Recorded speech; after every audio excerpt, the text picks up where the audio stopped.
সংবিধানে থাকছে তত্ত্বাবধায়ক সরকার ব্যবস্থা ও গণভোট। এ বিষয়ে হাইকোর্টের রায় বহাল রেখেছে আপিল বিভাগ। বৃহস্পতিবার প্রধান বিচারপতি জুবায়ের রহমান চৌধুরীর নেতৃত্বাধীন আপিল বিভাগ এই রায় দেয়। 2011 সালে তত্ত্বাবধায়ক সরকার ব্যবস্থা বাতিল সহ বেশ কিছু বিষয়ে পরিবর্তন এনে সংবিধানের পঞ্চদশ সংশোধনী এনেছিল তৎকালীন আওয়ামী লীগ সরকার।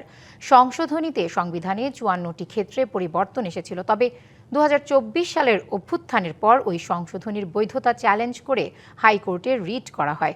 পরে হাইকোর্ট পঞ্চদশ সংশোধনীর কিছু অংশ অসাংবিধানিক উল্লেখ করে তা বাতিল করে রায় দেয়। হাইকোর্টের রায়ের পর তত্ত্বাবধায়ক সরকার ফেরার পথ খুললেও কিছু জটিলতা থেকে যায়। এরপর হাইকোর্টের রায়ের বিরুদ্ধে আলাদা 3টি আপিল করা হয়। তবে আজ হাইকোর্টের রায় বহাল রেখে আপিলগুলো খারিজ করে দেয় আপিল বিভাগ।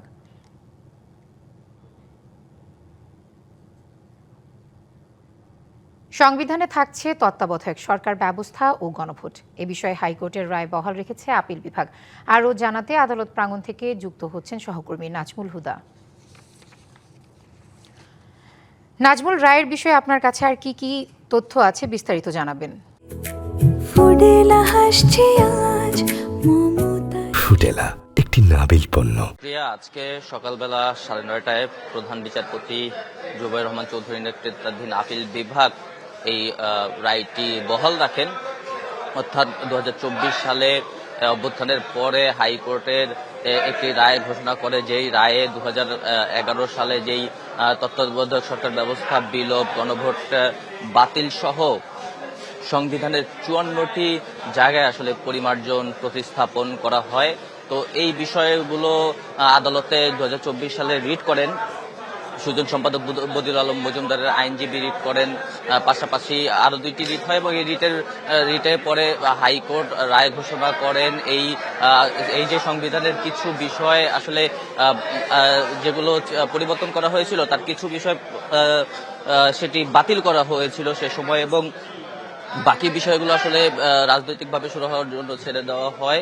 তবে সেই তার উপরে আবার আপিল করা হয়, 3টি আপিল করা হয়। এর মধ্যে বদিউল আলম মজুমদার আইনজীবী তিনি একটি আপিল করেন, পাশাপাশি একজন মুক্তিযোদ্ধা তিনি একটি আপিল করেন এবং জামায়াত ইসলামীর পক্ষ থেকে আরো একটি আপিল করা হয়। এই 3টে আপিলের শুনানি হয়। এই শুনানিগুলোতে আমরা দেখেছি যে গত টানা 3 কার্য দিবসে যে শুনানি হয়েছে সেই শুনানিতে রাষ্ট্রপক্ষ এবং যেই জামায়াত ইসলামীর আইনজীবী তারা আসলে এই সংবিধানের যেই সংশোধনগুলো করা হয়েছিল তার আংশিক আসলে বাতিল চেয়েছিল এবং পুরোটা তারা বাতিল চায়নি। তবে সুজন সম্পাদকের যে আইনজীবী তিনি আসলে পুরো যে সংশোধনী হয়েছিল এই পুরোটাই বাতিল চেয়েছেন। তবে পরিশেষে আজকে আপিল বিভাগ আসলে হাইকোর্ট যে রায় দিয়েছিল 2024 সালে, অর্থাৎ সংবিধানের কিছু বিষয় আংশিক বাতিল এবং বাকিগুলো রাজনৈতিকভাবে ছেড়ে দেওয়া, সেই রায়টি আসলে আজকে আপিল বিভাগ সম্পূর্ণভাবে বহাল রেখেছে। এবং এই রায়ের ফলে আজকে কিছুক্ষণ আগে বদিউল আলম মজুমদার তিনি কথা বলেছেন, তিনি বলেছেন যে